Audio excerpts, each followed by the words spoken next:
ಹರಿಹರದ ಪಂಚಮಸಾಲೆ ಗುರುಪೀಠ ಬಳಿ ಜೋರಾದ ಲೆಕ್ಕ ಕೊಡಿ ಮನೆಗೆ ನಡಿ ಅಭಿಯಾನ, ನಿಷೇಧಾಜ್ಞೆ ಜಾರಿ.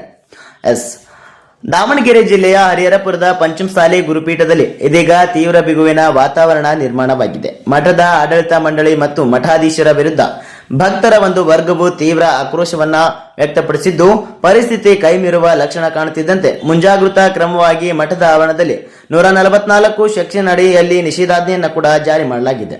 ಇನ್ನು ಲೆಕ್ಕ ಕೊಡಿ ಮನೆಗೆ ನಡಿ ಅಭಿಯಾನ ಕಳೆದ ಕೆಲವು ದಿನಗಳಿಂದ ಮಠದ ಆಡಳಿತದಲ್ಲಿ ಪಾರದರ್ಶಕತೆ ಇಲ್ಲ ಎಂಬ ಆರೋಪ ಕೇಳಿ ಬರ್ತಿತ್ತು. ಇದರ ಬೆನ್ನಲ್ಲೇ ಭಕ್ತರು ಲೆಕ್ಕ ಕೊಡಿ ಮನೆಗೆ ನಡಿ ಎಂಬ ವಿಶೇಷ ಅಭಿಯಾನವನ್ನ ತೀವ್ರಗೊಳಿಸಿದ್ದಾರೆ. ಇನ್ನು ಮಠದ ಹಣಕಾಸಿನ ವ್ಯವಹಾರಗಳ ಬಗ್ಗೆ ಸ್ಪಷ್ಟವಾದ ಲೆಕ್ಕ ನೀಡಬೇಕೆಂದು ಆಗ್ರಹಿಸಿರುವ ಪ್ರತಿಭಟನಾಕಾರರು ಮಠದ ಆವರಣಕ್ಕೆ ನುಗ್ಗಲು ಪ್ರಯತ್ನಿಸಿದ ಘಟನೆಯೂ ಕೂಡ ನಡೆದಿದೆ. ಇದರಿಂದ ಮಠದ ಸುತ್ತಮುತ್ತ ಪ್ರದೇಶದಲ್ಲಿ ಆತಂಕದ ನೆರಳು ಆವರಿಸಿದೆ. ಇನ್ನು ಪೊಲೀಸರ ಮೇಲೆ ಕೂಗಾಡಿದ್ದ ಭಕ್ತರು ಮಠದ ಆವರಣ ಒಳನುಗ್ಗಲು ಪ್ರಯತ್ನ ಮಾಡಿದ ಭಕ್ತರನ್ನ ಪೊಲೀಸರು ತಡೆದಾಗ ಪೊಲೀಸರ ಮೇಲೆ ಭಕ್ತರು ಕೂಗಾಡಿರುವ ಘಟನೆಗಳು ಕೂಡ ಕೇಳಿ ಬರ್ತಿದೆ. ಇದು ನಮ್ಮ ಮಠ, ನಮ್ಮನ್ನು ಒಳಗೆ ಹೋಗಬೇಡಿ ಎಂದು ಕೇಳಲು ನೀವ್ಯಾರು ಎಂದು ರಂಪಾಟವನ್ನ ಮಾಡಿದ್ದಾರೆ.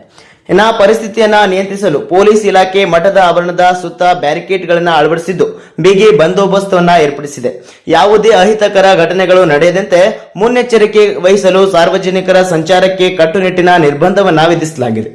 ಭಕ್ತರು ಮತ್ತು ಮಠದ ಆಡಳಿತ ಮಂಡಳಿಯ ಈ ನಡುವಿನ ಈ ತಿಕ್ಕಾಟವು ಎಲ್ಲಿಗೆ ಹೋಗಿ ನಿಲ್ಲುತ್ತದೆ ಎಂಬುದು ಈಗ ಇಡೀ ಸಮಾಜದ ಕುತೂಹಲಕ್ಕೆ ಕಾರಣವಾಗಿದೆ. ಸ್ಥಳದಲ್ಲಿ ಹಿರಿಯ ಪೊಲೀಸ್ ಅಧಿಕಾರಿಗಳು ಮೊಕ್ಕ ಮುಡಿದ್ದು ಶಾಂತಿ ಕಾಪಾಡಲು ಮನವಿಯನ್ನ ಮಾಡಿದ್ದಾರೆ.